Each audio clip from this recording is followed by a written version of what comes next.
நாம இன்னைக்கு இந்த வீடியோல ராட்சசன் போர் தொழில் இதை விட கொடூரமான ஒரு சைக்கோ கொலைகாரன் கிரைம் த்ரில்லர் மூவியை பத்தி தான் பார்க்க போறோம்.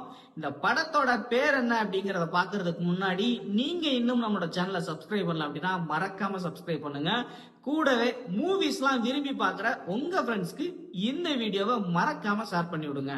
இந்த படத்தோட பேர் என்ன அப்படின்னு கேட்டீங்கன்னா ஐ சா தி டெவில். இது ஒரு கொரியன் மூவி, நெட்ஃபிளிக்ஸ்ல தமிழ் டப்ல அவைலபிளா இருக்குது. இந்த படம் ஸ்டார்ட் ஆனதுல இருந்து எண்டு வரைக்கும் ஏகப்பட்ட கிரைம் சீன்ஸ், எக்கச்சக்கமான சுவாரஸ்யமான காட்சிகள் அப்படின்னு சொல்லிட்டு படம் பாக்குறவங்க எல்லாரையும் அடுத்தென்ன அப்படின்னு சொல்லிட்டு ஒரு எக்ஸைட்மெண்டோட படம் பார்க்க வைக்கும். இந்த மூவில ஹீரோ ஃபர்ஸ்ட் வில்லனை போட்டு பொளக்குறது, அப்புறம் வில்லன் ஹீரோ வச்சு செய்யறது அப்படின்னு சொல்லிட்டு சுவாரஸ்யமான காட்சிகளுக்கு பஞ்சமே இருக்காது. நீங்க இன்னும் இந்த மூவியை பார்க்கல அப்படின்னா கண்டிப்பா பார்த்துட்டு இந்த படம் எப்படி இருக்கு அப்படிங்கிற விஷயத்த மறக்காம நம்ம வீடியோல வந்து கமெண்ட் பண்ணுங்க.